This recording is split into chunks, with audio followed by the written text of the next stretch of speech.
Hello friends, my name is Alexa and welcome back to my channel. Today I'm going to be talking about the last book in the Stolen Heir duology, The Prisoner's Throne by Holly Black, and also the last book of talking about Elfhame. Well, besides the graphic novels that are going to be coming out in like a couple years or so. But yeah, I'll be talking about saying my goodbyes to Elfhame. I will also be going through the summary, and then however there will be spoilers during that summary process when I'm talking about the summary. But if you wish to skip, then I'll leave a little timestamp in the description where you can skip to my review and my reading of this book. And also I have other books that I've talked about so far. If you have not seen those, linked in the description as well, and like playlists and whatnot. So with that said, let's get started. So there's like a 6 weeks prologue in the beginning that basically where Carden and Ju declare Oak to be the heir if they both should pass, and basically Oak wants no part of it, but he also finds out like Lady Noir and what she's been up to from them, because he was gonna go to their room, or like Jude and Carden's room, to like talk to them about him not being interested in being the heir. And so that's how we get to the Stolen Heir and what like the events that happen in that. While Oak is imprisoned, he finds out that Ren woke up the Troll Kings, and that Oak admits to himself that he should have told Ren the truth, but like not that it would have made a difference or anything. Then Oak gets a message from some sort of like snake, like venomous snake creature that says that someone is coming in 3 days to free Oak. And then Oak kills the snake because it was going to go and try to like kill someone, maybe possibly Ren. So that's why what's going on with my hair? That's why he kills like little snake thing. He also still thinks about Ren and that he hopes that Ren would come down to see him. Then Oak breaks himself out of prison and then like goes up to Ren's room to like try to talk to her and whatnot. And then Oak also still longs for Ren. Then Oak breaks into Ren's room to see, well, basically what I just said, like he wants to see if he can speak with her. Then Ren sends Oak back to a cell. But before that, she basically says, I still have control over you, when she like uses the bridal's influence to make Oak crawl to her. Then Oak is tortured by some guards because they think they're going to be punished by Ren because they let that happen, or they let Oak escape. So Oak is being tortured by one of like someone named Valen, who used to work with like Maddox and all of that and knew Oak as a child, and yeah. And so Oak is tortured, and he also uses his love talking on the torturer to like get information, but then he like gets knocked unconscious by said torturer. Then while he's unconscious, he like is like in between life and death or something, because Oak like basically makes a return and like taunts Oak and whatnot. Great. Nah. Yeah, I don't like Locke. And then when Oak wakes up back in his cell, Hyacinth is there, and he tells Oak that Ren wants to have supper with him. And he basically tells or informs Oak that Ren is becoming unmade after she uses her magic. And then Hyacinth tells Oak if he can't persuade her to let him leave, then he must escape on his own. Oak gets like dressed and like goes down to dinner to have supper with Ren, and she's still kind of in there, like the same childhood friend that he knew. And then as soon as supper's done, Ren tells Oak that he can go back to his room, but before that he should see what happened basically in a throne room. And Oak sees that his torturer Valen was killed by Ren, or by Ren's guards. And now Oak has his own room because it's not safe for him in the prisons, or she trusts him enough to have his own room. And there's also a little flashback after the fact and how Maddox was the one who trained Oak how to fight, because of course he did. And then there's like commotion outside, and the army of Elfhame has arrived to bring Oak back. Hyacinth removes the bridle from Oak because Oak says that he can fix this and he needs the bridle removed to be able to avoid a war, basically. And so when Oak enters the throne room while Ren is there, and like all the delegates of Elfhame are there, including Grimamog, the Ghost, and Rendalin, I think, he announces his engagement to Ren, much to Ren's surprise.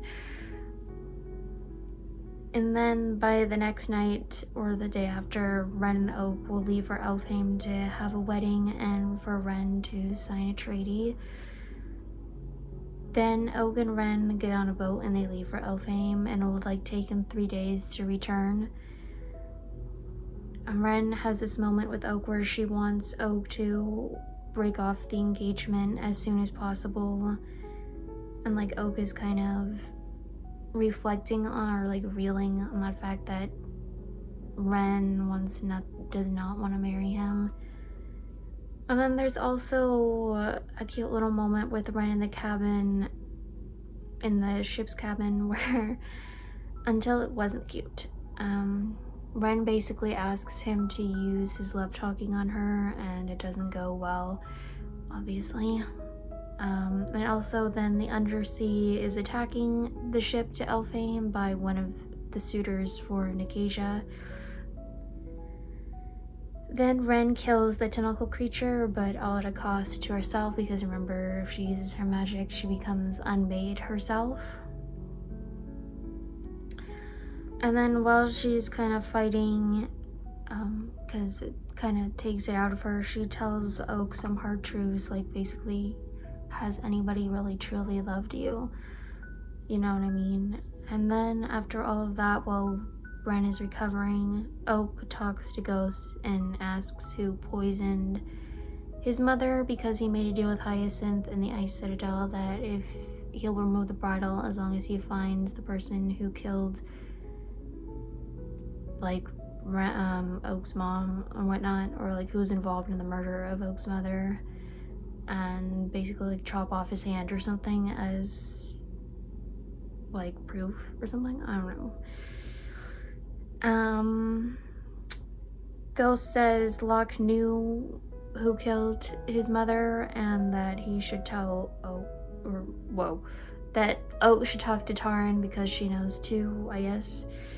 And then they eventually reach the shores of Elfhame, where Taran, Cardin, Jude, and Oriana are there waiting for him with everybody else in Elfhame. And then Oriana, there's another like flashback with Oriana where she's talking to Oak about his mom and also about his love talking abilities. Jude, Cardin, Oriana and Taran meet with Oak and Ren, as well as Bogdana, because she wants to follow Ren everywhere she goes. Cardin and Jude offer for Taran and her company to stay in the palace, but she doesn't want to. So she uses the walnut that Mother Maero gave her, which is basically like a whole mott in a walnut. And then Oak and Jude talk about Ren and his marriage privately. Oriana freaks out and she's basically, I'm gonna cut my finger, ow. She tells Oak he is not marrying Ren. She doesn't want him to marry Ren. And then,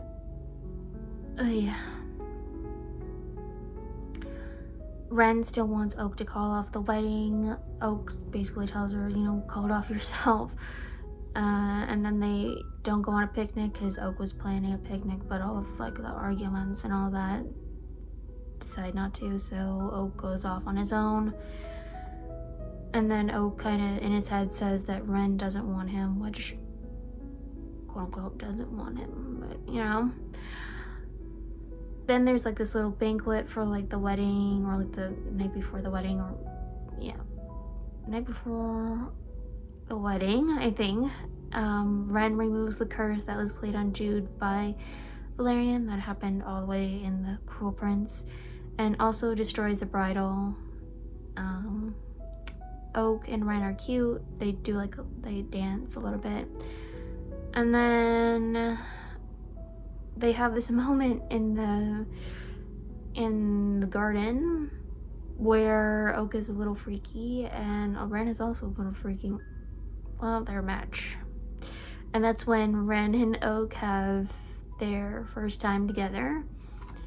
And then they're interrupted by Lady Elaine, who is a conspirator of the throne, basically.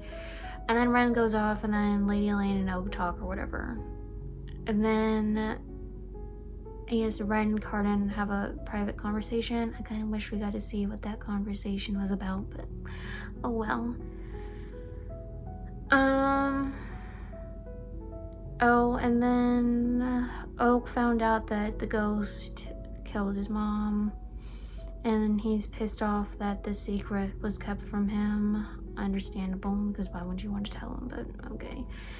Oak there's like a hunt before like the main wedding or the main ceremony. Oak participates in the hunt with his family and Ren. The ghost is dead, ? Poisoned by the same poison that killed Oak's mom. And then Cardan turns Ghost into a tree to try to slow the poison. I don't know. I think it would make more sense to let him die, but it is what it is. Oh, and then Lady Elaine is also dead from the same poison. Who knows who poisoned her, because Tarn is blaming Ren. Everybody's blaming Ren. Even though Ren and Tarn were by Ghost Source, so how would Ren be able to figure out how to poison him without being seen? Okay. And then turns out Randolin is the traitor, and Cardan then orders for Ren to be killed because she escaped with one of Oak's knights, Tyrion. I don't know how to pronounce his name, but yeah. Cardan then gets injured because Randolin is there with a bunch of guards that are conspiring against the throne, and they want to kill Cardan. Well, Cardan also gets injured because he's protecting Jude too, but so everybody's getting hurt, everybody's betraying everybody, and then Jude orders Ren to be shot on sight if she were to return. Oak wants to finish this himself. He tells Jude that she will have to kill him if she wants to stop him, because everybody thinks Oak is in on it too, and yeah, I guess. And then Oak finds out the truth. Ren is being blackmailed, and Bogdana has Ren's sister Bex, who is human. Oak found Bex being held by Mother Marrow. Bogdana attacks Mother Marrow's home. Jax of the lake, who appeared, is the Kelpie in the Stolen Heir, and Hyacinth help Beck escape. Oak surrenders and hopes to see Ren again to tell him that he saved her sister. Then Bogdana takes Oak where Ren is at, and he sees that Jude and Ren are fighting against each other. Then Oak and Jude fight, where then Jude finally figures out what the heck is going on. Jude finally understands the truth, and then Bogdana kills Ren because Ren is protecting Oak and everything. And also, Ren finally sees that her sister is indeed safe. Then, Oak brings Ren back to life by telling Ren his true feelings, and then he takes Ren's body to his room where she gets reborn into herself again, but now she has feathers and she's alive. Yay. And then she leaves because she wants to go meet with she leaves with her sister to go talk with her human parents. Tyrion and Hyacinth are together again. Yay. Jude and Oak have their apologies and they vow to do better. And then also Oak and Madak have this moment together, and then like Madak kind of reflects on his former wife, like the choices that he made. And then Carden basically tells Oak that him and Jude are planning to go to Undersea to see Nikage's suitors. And then after that, Oak returns to the Ice Citadel, where he meets with Ren again, and Ren agrees to marry Oak. And that's all that happened in The Prisoner's Throne. I rated this book 3 stars. I feel like this book, I don't know, I feel like it would have been better if it was also told from Ren's point of view. I feel like a lot of things were missing, and I don't know. Also, I feel like Holly's decision with the ghost wasn't like the best choice. I don't really like how when you don't know what to do with a character, so the only thing you can do is kill them off. It doesn't make much sense to me. While it is kind of poetic that Ghost was poisoned by the same thing that killed Oak and Locke's mother, I would rather have his hand get chopped off or just kill him off completely. I don't know. I feel like this book, or we should have also got like a 3rd book or at least a novella, because I feel like at some point a lot of it was like fast paced and other things that was slowing down. I don't know. Yeah, and also I think like a novella or a 3rd book would have developed Oak and Ren's romantic relationship a little bit more. I feel like a lot of that was missing, but I'm happy for Oak and Ren. I'm hope they're happy together, and hopefully we'll get a novella or a little short thing with them too. Yeah, I don't know. I'm just really disappointed of the decision made for Ghost. I don't know, because I feel like if Carden has has the power of the land or whatever, I feel like he could have healed him. I don't know. Let me know what you guys think in the comments below. Did you guys rate this the same rating I gave, or did you rate it lower or higher? Were you happy with Holly's decision for Ghost? Let me know. But until next time. Oh, and then next time, right, I'll be talking about the Hurricane Wars. And then after that will be the reading wrap-up. So look forward to that one. And until next time, bye friends.